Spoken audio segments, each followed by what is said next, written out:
para a gente continuar falando sobre esse assunto de uma fé firme, sólida, enraizada, é muito importante que a gente saiba também pensar para onde a gente está indo, né?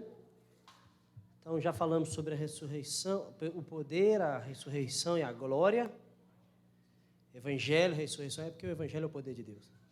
O Evangelho, a ressurreição e a glória, tudo isso, né, nos deixa firmes. E agora, queria que a gente pensasse lá no amanhã, no nosso futuro, o futuro da igreja, e que a nossa fé esteja firmada no amanhã, né, nessa esperança escatológica, essa esperança da volta de Cristo.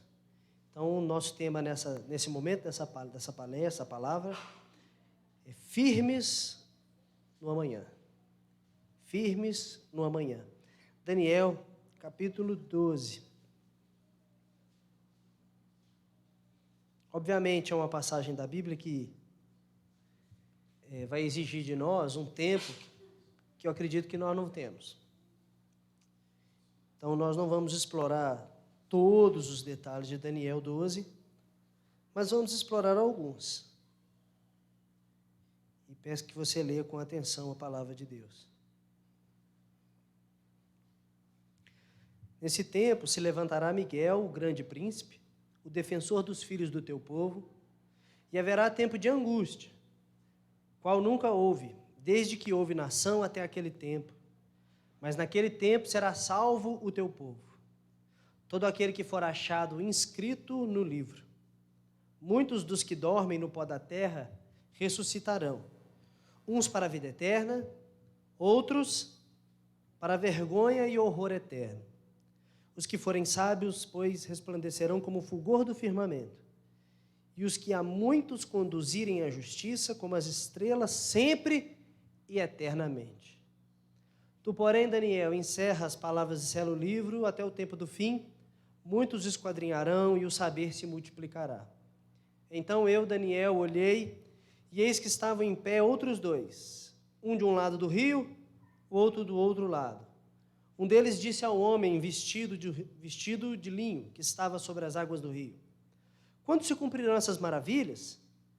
Ouviu o homem vestido de linho, que estava sobre as águas do rio, quando levantou a mão direita e a esquerda ao céu, jurou, por aquele que vive eternamente, que isso seria depois de um tempo, 2 tempos e metade de um tempo.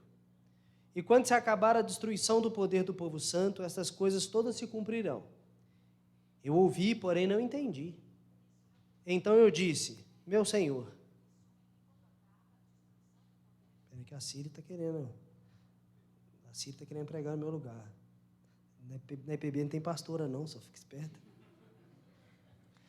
Mas tem pregadora, né? Versículo 8. Eu ouvi, porém não entendi. Então eu disse: meu Senhor, qual será o fim dessas coisas? Ele respondeu: vai, Daniel, porque estas palavras estão encerradas e seladas até o tempo do fim. Muitos serão purificados, embranquecidos e provados, mas os perversos procederão perversamente, e nenhum deles entenderá. Mas os sábios entenderão. Depois do tempo em que o sacrifício diário for tirado e posta a abominação desoladora, haverá ainda 1290 dias. Bem-aventurado o que espera, o que chega até 1335 dias. Tu, porém, segue o teu caminho até o fim, pois descansarás, e ao fim dos dias te levantarás para receber a tua herança. Pai, ministra em nosso coração nessa tarde. Torna-nos suscetíveis à ação do teu Espírito e nos fortaleça, em nome de Jesus. Amém. Felipe citou Lewis, e eu também quero citar Lewis. Por algum motivo a gente pode colocar o congresso do tema de C.S. Lewis, né? Tem um livro chamado Cartas de um Diabo a Seu Aprendiz. Não sei se você já leu essa literatura, vale a pena ler. No capítulo 15, há uma conversa aqui dos capetões, vamos falar assim, né? O capeta-chefe e o capeta-funcionário, né? Eles estão tentando lá o cristão. E a conversa no capítulo 15 é a seguinte: nossa meta é afastá-los daquilo que é eterno e do presente. Às vezes tentamos um humano a viver no passado, mas isso tem um valor limitado. É bem melhor vivê-los no futuro, fazer vivê-los no futuro. Em uma palavra, o futuro é de todas as coisas, aquela que menos se assemelha à eternidade. O medo, a avareza, a luxúria e a ambição, todas têm os olhos no futuro. Parece que o diabo ia pregar o que eu estou querendo dizer, mas ele está falando de um futuro diferente. Veja bem, ele disse aqui, é melhor fazê-los viver no futuro. O futuro, de tudo que há, é aquilo que menos se parece com a eternidade. Ele está falando dessa nossa ânsia de viver sem medo, sem medo de perder dinheiro. Então a gente é avarento no presente, porque a gente está pensando em amanhã. Será que eu vou ter dinheiro amanhã? Então deixa eu ser avarento hoje. Será que vai acontecer comigo amanhã? Então eu tenho medo. A luxúria, a ambição, tudo olha lá para frente. Então o que Lewis está dizendo para nós nesse livro é que a estratégia do diabo é fazer a gente ficar pensando no amanhã, e pensando no amanhã, a gente vai acabar vivendo um presente bem diferente. Agora, o texto que a gente está lendo nos fez pensar no amanhã. Mas a Bíblia não nos mandou pensar no futuro, a Bíblia nos mandou pensar na eternidade. A ideia aqui não é que a gente tenha uma profunda preocupação acerca do amanhã, mas que ao olhar para o amanhã, a gente tem uma grande certeza do que vai acontecer com a vida da gente e nos fortalece hoje. Satanás estava tentar esse cristão, fazendo ele pensar no amanhã, ficar ansioso e viver errado hoje. A Bíblia nos faz pensar amanhã, ter coragem e confiança para fazer o certo agora. Esse texto que nós lemos fala do amanhã. Quando o cristão olha para o futuro e não vê motivo de confiar, ele fica desesperado. Mas quando a gente olha para o futuro com fé, a gente não tem medo, a gente confia no Senhor e isso nos dá solidez. A vida de Daniel é pautada no futuro. Daniel é um rapaz de visões, de sonhos, de revelações. Daniel chegou na Babilônia provavelmente com seus 14 anos. E agora, no final do livro, podemos dizer aí que ele tem na volta de 87 anos, ao redor de 87 anos. Daniel passou dos 14 aos 87 anos da sua vida na Babilônia, num lugar perverso e num lugar muito difícil de sermos o quê? Sólidos. Daniel passou por governos diferentes, por perseguições diferentes, por lutas diferentes, mas a chave hermenêutica de Daniel talvez seja talvez seja Daniel 1:8. Lembra o que está escrito lá? Decidiu Daniel firmemente no seu coração não se contaminar. Daniel foi fiel, e a fidelidade de Daniel foi lhe trazendo mais robustez. E quanto mais robusto ele estava, mais sólido ele estava, os governos se passaram e Daniel foi ficando como um dos governadores da Babilônia. Os reis caíam e Daniel estava lá. Quando Daniel, então, completa 87 anos da sua vida, ele descobre que ainda não estava suficiente ser sólido. A solidez dele ainda não estava suficiente, precisava de um pouco mais. Mas Daniel nos ensina uma lição preciosa, que é possível ser um cristão firme no ambiente mais hostil do mundo. Vocês concordam comigo? Às vezes nós colocamos a culpa da nossa fraqueza espiritual, da nossa moleza, vamos fazer contraste com sólidos, da nossa flacidez espiritual, nas circunstâncias externas. Ah, mas o meu trabalho é difícil, pastor. Você porque não trabalha lá, você fica trabalhando na igreja, assim é fácil. Quero vir comigo lá para a empresa, lá para a usina, lá para a fábrica. Ah, pastor, é porque o senhor não conhece a minha sogra. A sua é boa, mas vai lá ver a minha. Difícil ser firme lá em casa. O senhor não conhece os meus filhos. Ah, se o senhor soubesse como é que é lá dentro de casa, o senhor ia me dar um pouco de motivo e entender por que eu estou com a vida espiritual desse jeito. Pois bem, Jesus venceu no deserto a tentação que Adão percou no paraíso. Prova de que não é de fato um ambiente que nos faz sólidos. É a fidelidade. É a palavra de Deus no nosso coração. O diabo tenta Adão no paraíso, ele cai. Está certo que ele tentou a mulher, né? Mas Adão é responsável pela mulher, então o diabo tentou Adão também. Mas Jesus foi tentado pelo diabo no deserto, não estava no paraíso. Adão não precisava comer aquela fruta, não podia comer aquela fruta, podia comer qualquer outra. Jesus não tinha comida nenhuma e recusou ainda assim. Ali ele venceu e nos mostrou que é possível ser fiel e piedoso num lugar hostil. O que é o mundo hoje? O ambiente que nós vivemos é um ambiente extremamente hostil. Daniel, então, aqui está na margem do rio Tigre. O Senhor Jesus Cristo aparece para ele, capítulo 10. Vale lembrar que Daniel 10, 11 e 12 é uma visão só. Daniel viu uma coisa só, nesses 3 capítulos. Então, às vezes a gente lê Daniel 10, acha que é uma coisa, 11 é outra, 12 não. Não, aqui a visão está do 10 ao 12. E Daniel viu os principais acontecimentos históricos de centenas de anos que ainda viriam. O Senhor Jesus deu para ele essa visão. Esse profeta já velho, agora está olhando para um futuro distante. E no capítulo 11, no finalzinho, Daniel viu um homem perverso, que Paulo chama de homem da iniquidade. Ele vê um homem perverso que vai surgir no fim do mundo. Este homem é ímpio, muito poderoso, vai fazer uma perseguição assim inimaginável. Mas o capítulo 11 de Daniel diz que haverá o fim dele e não haverá quem o possa socorrer. Então, antes da volta de Cristo, Daniel vê assim um homem muito mau, com muito poder, muito perverso, que persegue a igreja, mata todo mundo.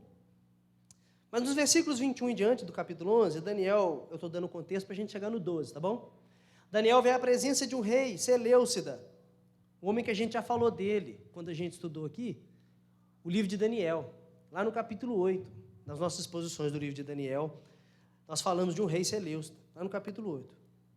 E de um outro rei que parece não ser dessa terra. Então, o que Daniel está fazendo? Daniel está fazendo o que muitos materiais doutrinários falam sobre o assunto do fim dos tempos, o que eu acredito Paulo está dizendo, o que acredito que João está dizendo no livro de Apocalipse, que há 2 tipos de anticristo.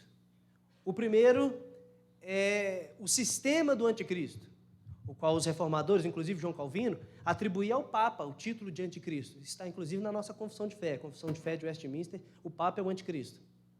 Não que o Papa seja, talvez até seja, não sei, né? Vamos esperar lá no final para ver. Mas não que o Papa seja o anticristo, mas ele está no sistema do anticristo. Ele trabalha para o anticristo. Um dia o cara chegou aqui e falou assim, essa é a igreja do pastor Hernandes? Eu falei, isso mesmo, eu trabalho para ele. É a figura mais conhecida da igreja? É isso mesmo, sou funcionário dele, o pastor Hernandes manda tudo aí. O Papa, quando faz o que faz, ele não é o próprio diabo, mas ele está a serviço de Satanás. Roma é uma das cabeças que João vê naquela besta do livro de Apocalipse. É o governo. E a outra é o falso profeta. Então, o dragão, a antiga serpente, tem uma besta que emerge do mar que tem 2 cabeças. Vocês estão falando, o que isso tem a ver com o assunto que nós estamos estudando aqui à tarde, né? Espera aí que eu vou chegar lá. A primeira cabeça é o falso profeta. Por isso, o Papa e muitos outros, muitos pastores evangélicos aí trabalham para Satanás também. Certo? Tem um monte aí. Tudo funcionário de Satanás. E o falso governo, o governo perverso. Aquele governo que é falso porque não faz o que Deus mandou fazer. É um governo falso porque é um governo mentiroso, só prega mentira. O comunismo.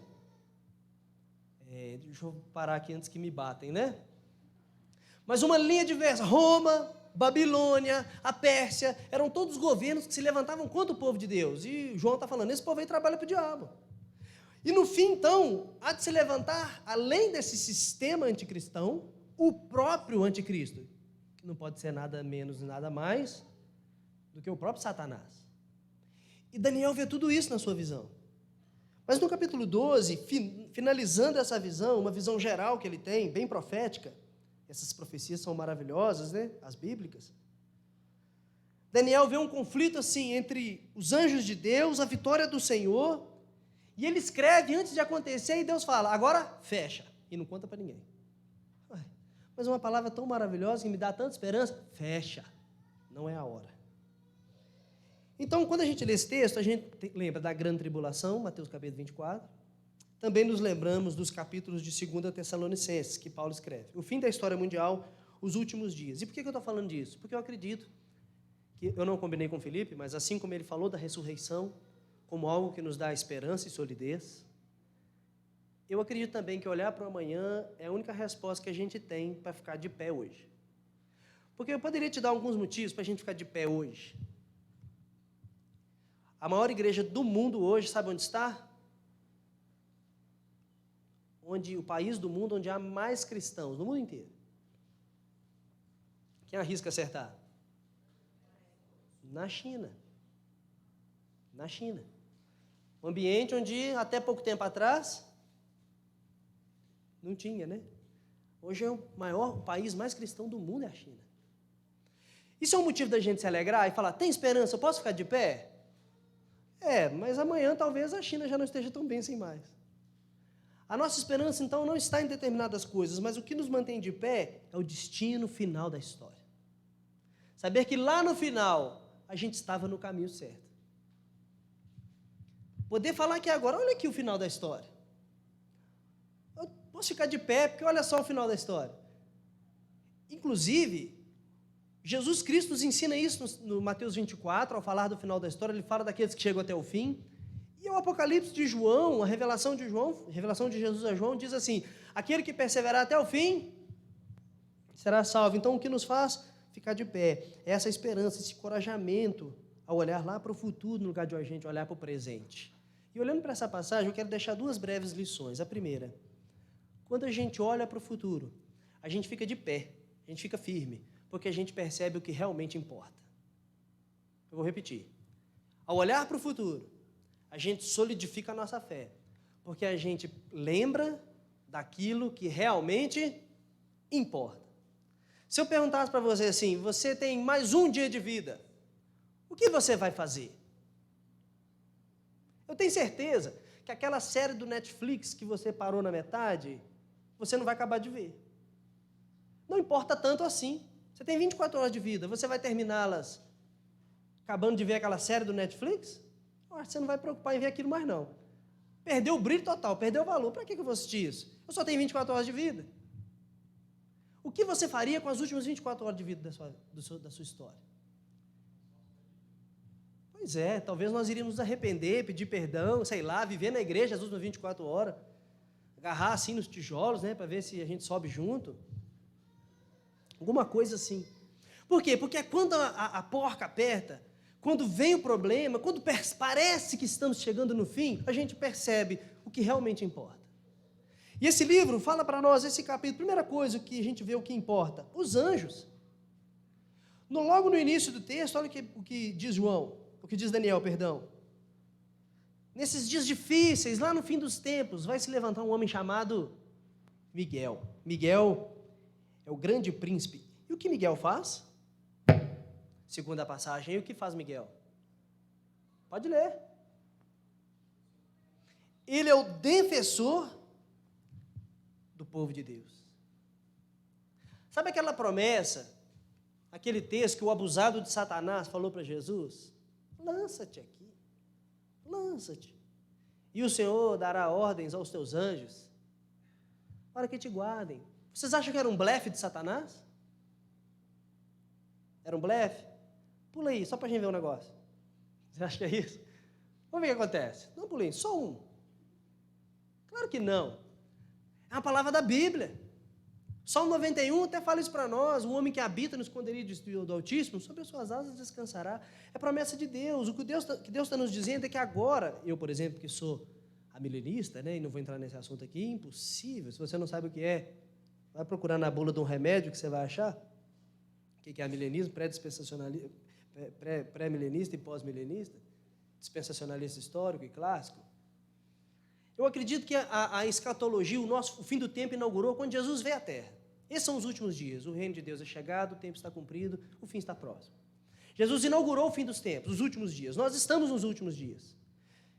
E os últimos dias foram, assim, concretizados cada dia mais. Quando ele nasceu, foi humilhado, foi crucificado, ressuscitou e subiu aos céus. E quando subiu aos céus, Jesus já teve essa visão dele subindo aos céus e falou assim, vi Satanás caindo. Apocalipse fala desse homem que caiu depois daquela guerra cósmica e foi lançado à terra. Ai da terra, que Satanás está aí. A mulher foi lançada para um outro lugar. Lembra dessa passagem? Da mulher e o dragão e o menino? Dá um filme, né? Satanás, então, quando Jesus venceu a chave da morte do inferno, subiu aos céus, Satanás de lá foi derrotado. Portanto, já não há mais nenhuma condenação para os que estão em Cristo Jesus. Percebe como que essa visão de fim de mundo nos dá firmeza na fé? O inimigo, o dragão, a antiga serpente, tem um golpe mortal na cabeça. E o Senhor, Deus nos diz na sua palavra que em breve o Senhor virá e esmagará Satanás bem debaixo dos nossos pés. Sabe, o que nos impede de sermos sólidos na vida espiritual? A nossa falta de fé, porque em Deus não há motivo para a gente titubear. Satanás está derrotado, o reino de Deus é cumprido, Jesus venceu, ressuscitou e está sentado à destra de Deus. Ele vai voltar. O que mais falta para a gente ficar firme como uma âncora? Nada mais, não é verdade? E Daniel tem essa visão e ele vê um anjo protegendo o seu povo. Mas veja bem, a angústia está aí, haverá tempo de angústia. Também acredito que a igreja passará pela tribulação. E vamos falar a verdade? Nós já estamos passando. Não é ela toda, mas já é grande parte dela. Mas por que nós estamos aqui? Porque o Senhor dará ordem aos seus anjos para que te guardem. Se você está de pé e se eu estou de pé, é que os anjos do Senhor habitam ao redor do que o teme e os livra. Por isso que a gente está aqui. Então isso realmente importa. Não importa quão conforto a gente tem, mas importa que Miguel está do meu lado. Veja que o único anjo na Bíblia que luta com Satanás e vence é quem? Não é Jesus. Jesus não é anjo. A gente gosta de ver aquela cena, né, de UFC celestial, o MMA de Deus, né? Que está Jesus e o diabo, os dois oponentes, né? It's time! Aí vai cair a pancadaria os dois. Jesus não é adversário do diabo, porque eles não estão em pé de igualdade. Jesus é muito maior do que o diabo. O diabo não tem autoridade para lutar com Jesus. É quase o Whindersson desafiando o Popó. Só que o caso de Jesus é que ele não aceita a luta, porque não dá. É impossível. Eu não vou lutar com você, não vai ter nem graça. Mas Miguel vai, e Miguel vence. E é exatamente esse que está sobre o povo de Deus, protegendo aqui e agora. Então, toda vez que eu e você pensarmos em fraquejar, lembre-se, existe um anjo do Senhor acampado sobre as nossas vidas. Não é anjo da guarda, não. De cada um, não. É o anjo da igreja. Miguel está sobre o povo de Deus, defendendo o povo de Deus. Agora, mais uma coisa que importa, o livro da vida. Nunca houve um período de tanta angústia, mas será salvo todo aquele que tiver o seu nome escrito no livro. Versículo 1, o livro da vida. Isso é tão interessante, porque nas listas mais legais do mundo, o meu nome não está. Eu queria ter participado do funeral da Rainha Elizabeth. Eu queria ter estado lá. Você também queria? Se chegasse um convite para você, você iria? É claro que eu iria. Honorável pastor, convidamos a vossa Santíssima Excelência para estar conosco no culto fúnebre na Assembleia, na Abadia de Westminster, da Rainha. Eu queria estar lá. É um evento interessante. Agora, o meu nome está num livro muito mais importante do que aquele lá. O meu nome está no livro da vida, escrito com o sangue de Jesus Cristo. Está escrito perdoado. E o dia que Jesus voltar, ou o dia que Ele me levar, eu entrarei pelos portões da cidade celestial, porque o meu nome está no livro da vida. E quando a gente descobre que vai morrer, ou quando a gente descobre que o mundo vai acabar, não importa em qual velório eu fui, qual carro eu dirijo e qual roupa eu estou vestindo. Eu quero saber, eu vou entrar no céu? Isso me preocupa. Para quem não tem essa certeza, isso preocupa, vou corrigir. Para mim não me preocupa mais. Porque aqueles que estão com o nome no livro da vida serão salvos. Eles vão passar pelas angústias? Vão. Mas eles vão passar pelas angústias na terra. Na eternidade, eles entrarão no gozo eterno do Senhor. Versículo 2 vai dizer que aqueles que dormem no pó da terra vão ressuscitar. Uns para a vida eterna e outros para a vergonha e horror eterno. É a certeza que eu tenho da salvação. Que meu nome está escrito no livro do Senhor Deus. Que os meus pecados foram perdoados. Que eu tenho certeza que eu vou ressuscitar para a vida eterna. Então, toda e qualquer dificuldade que a gente passa na terra, que nos faz titubear na fé, a gente deveria olhar para onde Cristo está sentado, Colossenses capítulo 3, versículo 1, e pensar, Senhor, é para lá que eu vou. Ele mesmo disse, não se turbe o vosso coração, crede em Deus, crede também em mim, na casa de meu Pai há muitas moradas, se não fosse assim eu não teria falado isso as coisas, mas eu estou indo primeiro e vou preparar a morada para vocês também, porque onde eu estou, quero que vocês estejam também. Aquele que o Pai me deu vai estar comigo. Isso é muito interessante que Jesus diz em Lucas 10, 20, alegrem-se, não porque os espíritos vos submetem, mas porque o vosso nome está rolado no livro de Deus.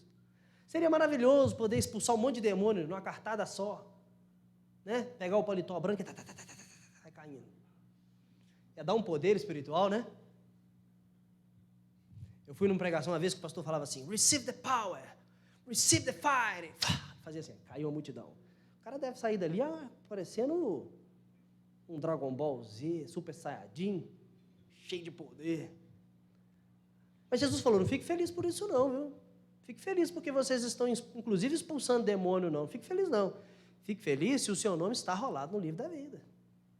Aquilo que, de fato, nos dá solidez e nos solidifica a nossa fé é a nossa salvação.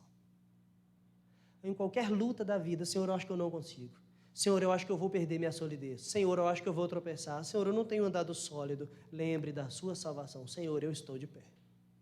Senhor, eu vou estar de pé, porque o meu nome está escrito no livro da vida. Esse livro que o Senhor escreveu antes que houvesse mundo. O Senhor registrou a minha salvação aí. E terceiro lugar, o que realmente importa? Os últimos dias. Tessalonicenses 4,16, o texto que o nosso irmão Zé Terra sempre gosta de citar,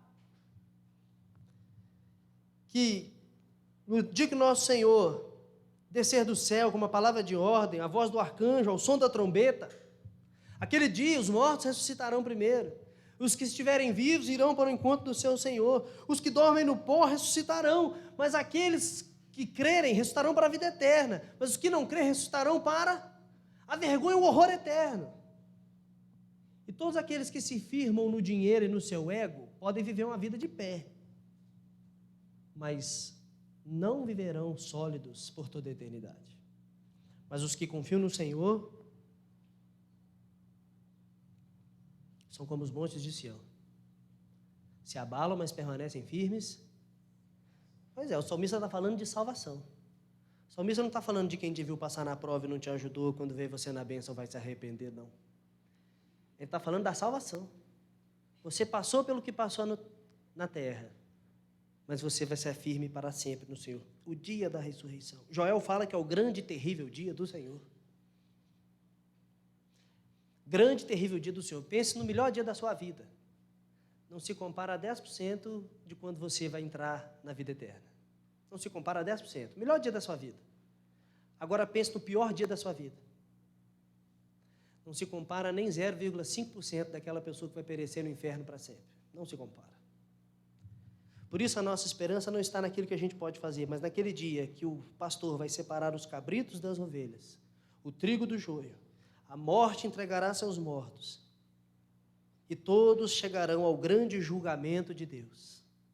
E este dia é o grande e terrível dia do Senhor. Se você não tem certeza da sua salvação, as nossas pernas deveriam estar tremendo agora. Chegar diante do grande trono branco, de um homem puro e santo, o Senhor do universo. Uns para a vida eterna, outros para a morte eterna. Eu não quero falar da morte aqui, eu quero falar dos crentes fiéis que entrarão na vida.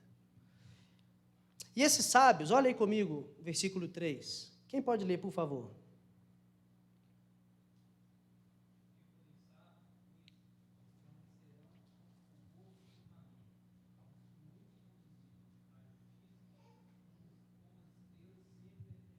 Qual o estado dos crentes nesse dia de angústia, nesse último dia, no dia do juízo final? Qual o estado dos crentes? Os crentes fiéis, os crentes verdadeiros. Resplandecer como o fulgor do firmamento. Daniel está falando assim, pega o sol de meio-dia, a pino, como estava hoje, quentíssimo. Essa é a luz dos crentes. Naquele dia de morte, desolação, do homem da iniquidade, e a terra toda perversa, eis o estado dos crentes quando o Senhor voltar, brilhando como o sol de meio-dia. Estão todos de pé, firmes, inabaláveis. E os que muito conduzirem à justiça, ou seja, aqueles que durante a perseguição da besta, aqueles que quando Satanás os atingia, os maltratava durante a angústia, estão conduzindo as pessoas ao caminho. Eis a palavra de Deus, estão discipulando, trabalhando, estão servindo, estão evangelizando. Esses homens nesse dia serão como as estrelas, sempre e eternamente. Então, o que Daniel está dizendo para nós aqui? Daniel está falando, esse dia ainda não chegou, mas se você quer estar firme lá, lembre como é estar firme aqui. E ao olhar para lá, fortaleça-se aqui agora. Pois um dia você estará lá, desse jeito aqui, como o sol de meio-dia e como uma estrela brilhando eternamente. Olha comigo o capítulo 11 de Daniel, versículo 33.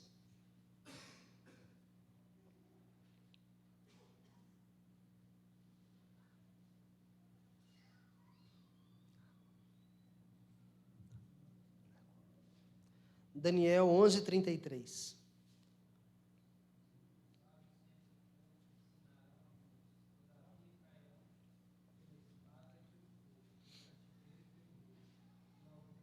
Aí. Então, os sábios são esses homens aqui, ó. Vão ensinar todo mundo. Mas o que vai acontecer com eles? Vão morrer. Eles vão cair pela espada, pelo fogo, pelo cativeiro, pelo roubo, por algum tempo.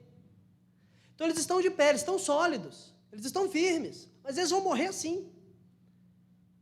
Vai chegar um tempo, irmãos, na grande tribulação, que a fé de muitos, o amor de muitos, vai se esfriar, disse Jesus. Mas Jesus diz uma outra coisa. O que ele diz? Ele diz, o amor de muitos se esfriará, vírgula. No entanto, será pregado o evangelho do reino a todas as nações. E então virá o fim. Mateus 24. Muitos vão tropeçar. Muitos não estarão sólidos. Muitos estarão com a fé vazia e flácida. E vão correr da raia. Eu nego. Não, eu nego. Por favor, não me mate. Outros vão continuar ensinando o povo de Deus, pregando o evangelho do reino a todas as nações. Serão mortos. E então virá o fim. Agora, se você ler Apocalipse, você vai ver os mortos, os mártires, fiéis, entregando ao Senhor suas orações por meio de um anjo que leva um incenso até o Senhor. E a oração de Apocalipse, que gira a vitória do reino dos céus, é aquela assim, até quando, Senhor, até quando? Quando é que vai vindicar o sangue nosso aqui da terra? Obrigado. Quando que o Senhor vai fazer justiça ao sangue do povo fiel? Quando? Por favor, me responda. Qual dia? Que dia o Senhor vai fazer justiça ao sangue do povo fiel? Aos mártires? Nós não vivemos isso no Brasil. Vamos viver um dia, eu acho. Para que venha o fim e muitos tropecem no amor, esse dia vai virar. Um homem que vai tentar enganar, se possível, até os eleitos. Esse dia vai chegar. E o que vai acontecer com os desavisados? Os moles? Os frouxos? Os folgados? O que vai acontecer com eles? Vão ser destruídos, vão ser apostatados da fé. Não estarão de pé. Não conseguirão suportar esse dia terrível. Mas quem são esses homens que ficarão de pé? A Bíblia os chama de sábios. Homens que ensinam a palavra de Deus e conduzem outros à justiça. O que Daniel está nos dizendo é que um cristão que não é firme na fé e não fortalece a fé do outro, não é cristão. Daniel não está falando que tem um grande par de cristãos que vão negar a fé e perder a salvação. Daniel está falando que o fato desses homens não estarem fazendo o que precisa ser feito nos momentos mais difíceis da humanidade apenas comprova que eles não eram cristãos. Eles não eram firmes no Senhor. Então, olhar para isso nos faz pensar em coisas muito interessantes, porque Daniel já tinha falado de Antíoco Epifânio. Na história da igreja cristã, a gente vai encontrar pelo menos 3 momentos de dia da desolação. 2 momentos, Felipe me ajuda aí, um com Antíoco Epifânio, o outro, acho que no ano 70, né? Eu estou fazendo confusão aqui, se eu estiver fazendo confusão, alguém me ajuda. E o terceiro com o próprio anticristo, que é o dia da desolação. Nós temos 3 episódios específicos. Antíoco Epifânio é um, que instruiu o povo de Deus no caminho errado. Se eu não me engano, foi ele mesmo que rasgou um porco dentro do templo de Jerusalém, não foi? O animal mais impuro para o povo de Israel, ele entra lá dentro e rasga um porco lá dentro. Então esse é um dia terrível que Daniel já havia profetizado. Mas Daniel, falando de Antíoco Epifânio, está apenas jogando uma sementinha, assim, uma sombra do grande vilão, do grande opressor, que é Satanás. Que nós vimos lá na carta de Pedro falando que esse homem, a igreja está sofrendo perseguição, por quê? Porque o diabo, o nosso inimigo, anda ao nosso derredor, esperando alguém vacilar, para ele dar a bocada dele, dar o bote. E aí Pedro nos diz, resisti-lhes, firmes na fé, firmeza, solidez.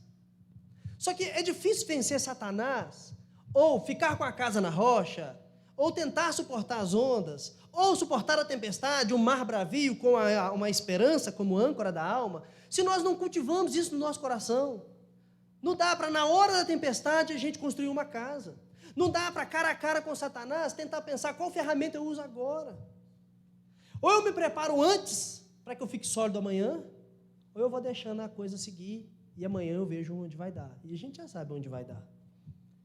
Então, o último ato profético de Daniel, depois de ter selado o livro, um costume persa, né? Daniel está entre os persas, fecha o livro para que ninguém leia, não é para que ninguém pudesse ler, é para que no futuro, no momento mais específico, aquele livro seja lido, uma cópia selada, colocado na biblioteca, para que todas as gerações pudessem ler.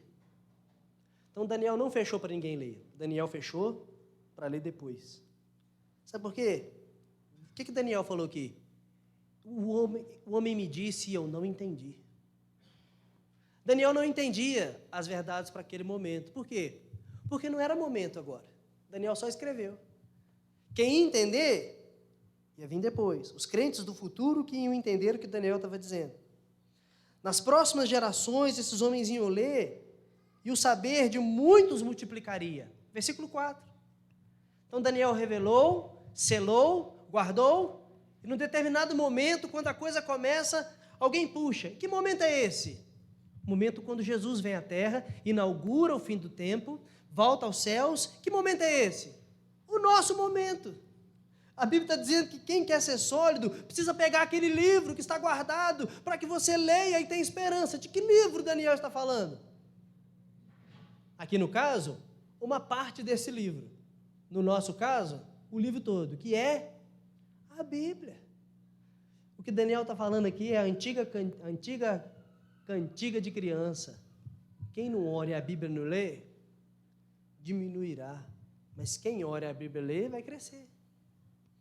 Eu e você queremos estar sólidos na fé? Tem uma receita. Qual é? Leia a Bíblia. Ah, pastor, sério isso? Vai fazer um congresso, traz aí o Felipe, traz o pastor Johnny, vai fazer o culto aí, essas palestras, para falar que eu tenho que ler a Bíblia? É o que o Daniel está falando aqui. Mas não tem outra receita de ficar sólido? Será que não tem um substrato bacana aí para jogar no pé dessa plantinha e ela não vai cair mais? Não tem uma vitamina aí, pastor, na loja de agricultura, para a gente bater aí e colocar? E se eu bater a casca da batata com a casca do ovo e pó de café e jogar no meu pé, vai dar certo? A Bíblia está falando, não, leia a Bíblia. A Bíblia é o nutriente, é a fonte, é a solidez que eu e você precisamos. E por que eu estou falando isso? Porque aquilo que a gente mais precisava saber já está escrito. Aquilo que fortalece a minha caminhada e a sua já está escrito. É Jesus que vai acabar com o mundo. E Daniel acreditou nisso. O diabo será destruído. O Senhor Jesus vai ressuscitar, vai julgar o mundo, vai separar os mortos, vai salvar a sua igreja. Daniel leu isso. Daniel, quando era criança, aprendeu isso com o sacerdote. Daniel foi para a Babilônia e guardava a mensagem da Bíblia: amarás o Senhor teu Deus de todo o teu coração, com toda a tua alma, com toda a tua força, com todo o teu entendimento. Dos 14 aos 87, os reinos caíam, Daniel ficava. Porque Daniel decidiu lá no seu coração ficar firme. E o que deu firmeza a Daniel? A palavra de Deus. Daniel leu a Bíblia, Daniel aprendeu o Antigo Testamento, né, pelo menos até onde estava escrito, e Daniel creu.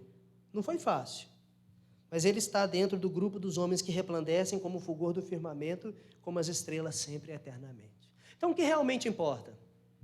Os anjos que guardam a sua igreja, o nome inscrito no livro da vida e o último dia, a ressurreição. O Felipe acabou de falar, a vida eterna, a derrota do diabo. Isso é que nos dá força para caminhar.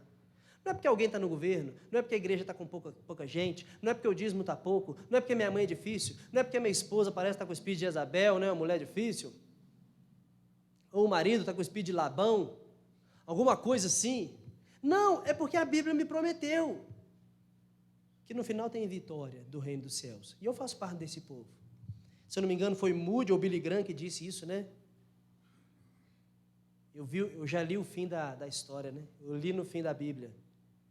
O povo de Deus vence. É por isso que eu estou de pé. Eu li lá no final, o povo de Deus vence. Estou de pé. Agora, eu não quero te lembrar só o que é importante, mas eu quero também te lembrar a ouvir a voz de Jesus. E quero acabar aqui. Do versículo 5 a 13, eu serei bem breve, porque essa passagem é uma passagem que carecia de um tempo maior e a gente não vai ter. Vou apenas apresentar essa passagem para você tirar suas conclusões depois. Mas Daniel 12, do 5 a 13, Daniel deixa agora de estar diante desse cenário, do anjo, desse cenário do livro da vida, da salvação, da ressurreição, coisas que Deus tem levado Daniel a visualizar. E agora Daniel para de visualizar essas coisas e ele começa a ouvir. Ele viu um anjo, 2 anjos, ele viu um homem vestido de linho finíssimo e ele começa a ouvir algumas coisas. A primeira coisa que o texto fala aqui e que nos faz de pé é a resposta de Jesus, porque os anjos que estão, cada um num rio, veja aí o versículo 5, eu, Daniel, olhei e eles que estavam em pé, outros dois anjos, né? Um de um lado do rio, o outro do outro lado. Então aqui está um anjo, aqui está outro anjo. Daniel estava no meio do rio Tigre, e ele vê um anjo aqui e um anjo ali. E esses anjos, vem um homem vestido de linho, que está sobre as águas do rio. Esse homem é quem? Jesus. Ele não está no mesmo nível dos anjos, ele está acima dos anjos, ele está acima do rio. Ele é quem governa todas as coisas. E os anjos perguntam para o homem vestido de branco, para Jesus, quando é que vão cumprir essas maravilhas? Sabe o que eles estão falando assim? Mas que beleza! Quando é então que os ímpios serão destruídos? Quando é que o diabo será esmagado? Quando é que o povo vai ressuscitar para a vida eterna? Quando é que vai acabar essa batalha espiritual e dar vitória ao teu povo? Quando é que vai acontecer isso logo? Os anjos estão apavorados. Fale logo, que dia é isso? E Jesus responde, esse homem que jura com as 2 mãos. No Antigo Testamento, jurar com uma mão era sinal de um juramento solene. Jurar com as 2 era mais solene ainda. E esse homem está sobre as águas. Jesus gosta de ficar por sobre as águas, né? Pedro já sabia isso, agora Daniel está vendo, João também, ele gosta de ficar por sobre as águas. Aquele que governa todas as coisas. E quando vão se cumprir isso? E Jesus, pré-encarnado, numa visão aqui que Daniel tem, numa teofania, responde, o que ele diz? Ele faz um juramento por aquele que vive eternamente. Olha, o que eu vou lhe dizer é a verdade da verdade da verdade. Além de eu ter minhas 2 mãos para o alto jurando, eu juro no nome daquele que vive eternamente. Jesus está jurando em nome de Deus. Seu próprio nome, né? O nome da Trindade. E ele diz a mesma coisa que diz no Daniel 7, 25. O que ele diz aí? Isso seria depois de um tempo, 2 tempos e metade de um tempo. E quando se acabar a destruição do povo santo, essas coisas todas se cumprirão. Volte comigo, Daniel 7, 25. Quem achar, leia, por favor. Daniel 7, 25.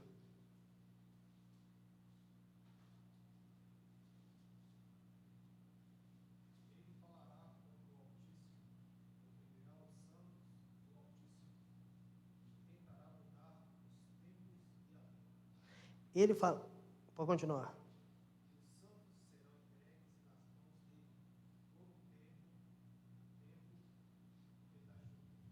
Então, esse é o anticristo. Ele vai falar contra o Altíssimo, magoará os santos do Altíssimo, mudará os tempos, as leis, os santos serão entregues em suas mãos por um tempo, 2 tempos, metade de um tempo. Então, Daniel está falando o quê? No capítulo 12, a mesma coisa que ele já tinha dito no capítulo 7, do homem da iniquidade, desse anticristo, tipificado aqui por Antíoco Epifânio, esse homem terrível, que vai magoar o povo de Deus, vai fazer o povo de Deus sofrer. Por quanto tempo? Aí começa, né? As coisas bacanas da literatura apocalíptica. 1 tempo, 2 tempos e metade de um tempo. Como interpreta isso? Daniel não fala 1 ano, 2 anos ou metade de um ano, ele fala de tempos. O que ele está dizendo é que o anticristo vai dominar o mundo por um tempo. Esse tempo a gente não sabe quanto tempo é, mas é um tempo longo. Parece não ter fim, é um grande tempo. Quando parece acabar, tem um segundo grande tempo. E parece que não vai acabar mais. Aí vem meio tempo só. Difícil falar exatamente quanto tempo é não dá para falar. Jesus falou que ninguém sabe, então eu não sei, realmente ninguém sabe. Se você acha algum comentarista que vai dizer quanto tempo é isso aqui, joga esse comentário fora, ele está errado. Não dá para saber. Mas a intenção aqui não é saber quanto tempo é, a intenção é saber que 1 hora o tempo acaba. Isso é bom demais. Não é que quanto tempo é, mas é que 1 hora o tempo acaba. É um tempo, que é eternidade. O segundo tempo, que é eternidade. O terceiro tempo é só meio tempo. Meus irmãos, Satanás já tem data e hora marcada para ir para o inferno com as suas potestades malignas. Isso significa que a igreja já tem data e hora marcada para ir para o céu morar com o Senhor. Isso não te deixa de pé, não? Lê lá no fim do livro que o povo de Deus já ganhou. Entrar numa batalha sabendo que a gente já vai ganhar ela é bom demais. Talvez seja por isso que a gente é tão folgado e indolente que a gente relaxa no meio da batalha. Já vou ganhar mesmo. Mas o texto não quer provocar esse tipo de sentimento. O texto quer provocar um outro sentimento. Que bom! Está difícil aqui, mas que bom. Outro dia alguém falou comigo assim, pastor, ensinar eleição é muito ruim, porque o senhor ensina eleição. Como é que a gente evangeliza os outros? Porque se já tem os eleitos, não precisa evangelizar. Os eleitos vão morar no céu. Eu falei assim, ô varão, o negócio é o seguinte, confunde as coisas não. Uma coisa é uma coisa, outra coisa é outra coisa.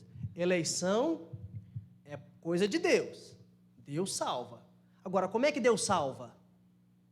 Qual é o meio da eleição se manifestar? A pregação. Então vai pregar, ué.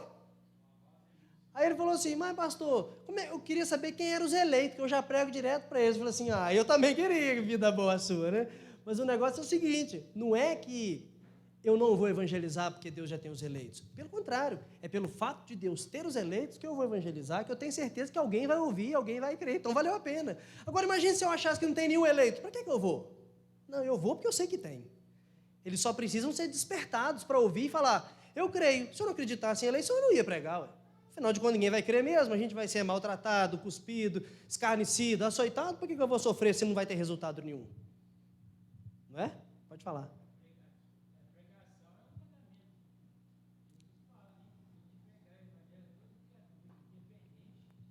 Exatamente. Então, entrar na batalha sabendo que a gente vai ganhar é bom demais. Mas olha o versículo 7. Então, todas essas coisas vão se cumprir quando o povo de Deus for destruído. Gente, por que a gente vai ficar de pé se o texto está falando que lá no final do mundo, quando o povo de Deus for tudo destruído, essas coisas vão se cumprir? Porque, de novo, Satanás vai pensar, agora deu tudo certo. E aí vem Deus e acaba com ele. Lembra do Antigo Testamento, que Deus pegava a Babilônia e mandava lá e castigava Israel? Aí Deus ficava com o ciúme de Israel, né? Ciúme é uma palavra humana, tá? Deus tem ciúme. Mas Deus olhava para Israel e falava assim, já está demais, né? Não, e outra, eu mandei a Babilônia para castigar vocês um pouco, mas a Babilônia extrapolou. Babilônia, deixa você comigo. Então Deus coloca Israel debaixo do castigo da Babilônia. Quando a Babilônia pega Israel, Deus fala, faz isso com meus filhos não, e arrebenta a Babilônia. Então Deus está deixando o diabo dominar, governar, oprimir o povo. E na hora H, Deus fala assim, agora eu te pego. E aí você vai para o lugar, que é o lugar do seu sofrimento. Todas essas coisas vão se cumprir quando o povo de Deus for destruído. Por que ficar sólido? Porque faz parte do projeto de Deus.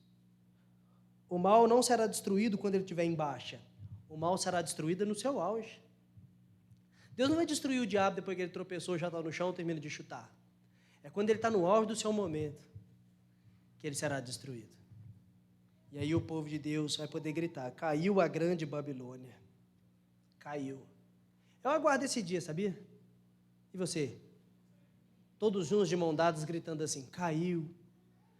A sedutora do mundo, a grande Babilônia, ela caiu e não se levanta mais. O povo de Deus venceu. Agora, um detalhe. Não se sinta burro, nem eu não, porque a gente não está entendendo tudo dessa passagem. Sabe por quê? Olha o versículo 8. Daniel disse, eu ouvi, porém não entendi.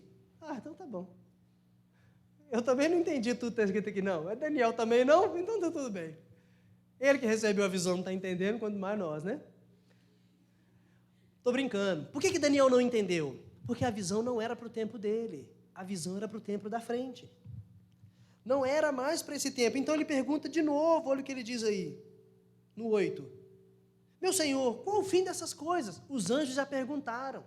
Aí Deus falou, é quando o povo de Deus for praticamente destruído, eu vou vir e vou salvar o meu povo. Aí Daniel fala, e quando é que vai ser isso? O que Deus falou para ele? Jesus falou para ele? Vá, Daniel, essas palavras estão encerradas, seladas até o tempo do fim, não tem mais nada para te dizer. Aqui parece o último cena da série, sabe, a última temporada, o último momento, o último frame, o que vai acontecer? Quem matou? Adam matou Pitaco, sei lá. Quem matou? Quem é o assassino? Plim, plim, acabou, não tem mais não. Agora, só daqui a um tempo vai descobrir, tem que esperar sair a próxima temporada. Daniel estava doido para saber, então me fale o dia, então me fale a hora. Os discípulos de Jesus falam com ele assim, mestre, quando é que vai restaurar o reino de Israel? E Jesus fala, não, vos compete saber. E Deus fala para Daniel, Daniel, fecha o livro, acabou a conversa, sela, até o tempo do fim, não falo sobre isso mais. E Daniel fala, não, Senhor, me fale um pouco mais, me fale sobre os estágios desse tempo. E aí Deus fala, Daniel, não me pergunte mais sobre esse assunto. Não pergunte mais. Essas palavras estão encerradas. Irmãos, não é necessário que Daniel compreenda tudo, porque não era para o tempo dele. Mas uma outra coisa, a Bíblia também não foi escrita para matar as nossas curiosidades, não. Tampouco a Bíblia foi escrita para nos dar conhecimento sobre as coisas, para a gente poder cuspir arrogância. A Bíblia foi escrita para nos fazer crer, inclusive naquelas coisas que a gente não está entendendo nada. Por que, Senhor, deixar o povo ser destruído para que o Senhor venha?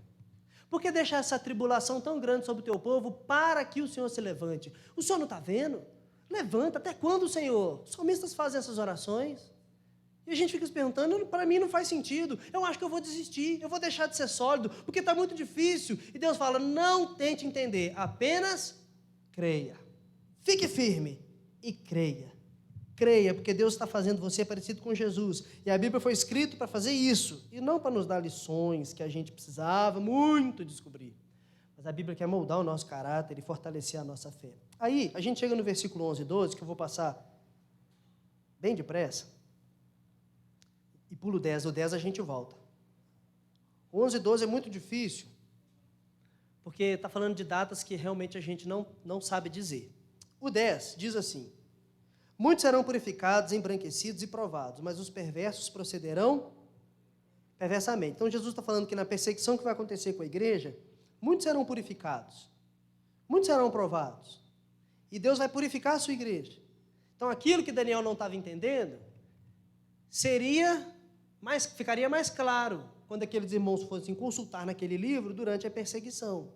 O que Deus está falando é o seguinte, Daniel, escreve aí, para que quando os irmãos da igreja presbiteriana Betel lá em Lafayette, ou os irmãos das outras igrejas de Lafayette, passarem por uma profunda perseguição, eles possam ler de novo aí o que você escreveu e lembrar que Satanás já está derrotado e logo, logo a vitória será deles. Escreve aí. Mas que dia é esse? Não, Daniel, só escreve aí. Para que esse povo possa ler e firmar sua fé lá no fim dos tempos, de que Jesus venceu. E os sábios vão entender isso. Aquilo que não entendiam, os sábios vão entender. Sabe, todos eles entenderão, os sábios entenderão, o Espírito Santo do Senhor iluminará a mente desse povo para que eles possam entender. O tempo é esse, estamos passando por isso. Mas aí vem o versículo 11, depois do tempo que o sacrifício diário for tirado, posta a abominação desoladora, haverá ainda 1.290 dias. Bem-aventurado o que espera e chega até 1.335 dias. Olha aí, o que é isso aí? Não sabemos. Não sabemos que dias são esses, quantos dias são esses, e o que vai fazer todos esses dias. Ninguém pode explicar o versículo 10 e 11. De novo, se você achar explicações bem claras no versículo 11 e 12 da sua Bíblia, joga o comentário fora. 1.290 dias, está falando do anticristo. Uma linguagem, inclusive, para o antigo Epifânio. Mas o que o texto está dizendo é o seguinte, apesar da gente não saber exatamente o que ele significa, a gente sabe o que ele ensina, que nenhuma perseguição vem sem a vontade de Deus. Eu não sei quantos dias são 1.290, nem quando vai começar, nem quando vai acabar. Eu só sei que todos esses dias estão na palma da mão de Deus. E o versículo 12 fala o quê? Bem-aventurado O que espere chega até 1.335 dias. Mas a perseguição não é só de 1.290? Não é? Por que perseverar 1.335? Podia perseverar 1.290. A perseguição é só 1.290. Porque o padrão de Deus para nós é sempre o quê? Altíssimo, né? Até que passem 1.335 dias. Mantenha-se firme. Você se manteve firme 1.290? Ótimo. Agora mantenha-se firme um pouco mais. Mais 45 dias. Vai, você consegue, eu te dou força. Nunca é hora da gente abaixar a guarda. É isso que o texto está falando. Eu acho que agora já está bom. Agora já podemos relaxar. Ufa, baixa a bola. O diabo está aí, ó, pronto a devorar. Não, agora espere mais. E o texto termina. Vamos falar a verdade? Precisava dessa palavra para Daniel agora, no versículo 13? Daniel está com 87 anos. Chegou na Babilônia com 14. Já enfrentou boca de leão. Já enfrentou estátua de ouro de Nabucodonosor. Já passou por Dario. Já passou por tanto homem perverso. Daniel está firme. Precisa falar para Daniel mais alguma coisa? Olha o que Deus fala para Daniel. Daniel, tu, porém, segue o teu caminho até o fim. O que Deus está falando para Daniel? E você continua firme aí, tá, velhinho? Tá bom? Não é porque você está velho e não precisa ficar firme. Fique firme aí, senhor. Com seus 87 anos. Logo, logo, você vai descansar. E você receberá a tua herança. Fique firme, Daniel. Daniel com 87 anos.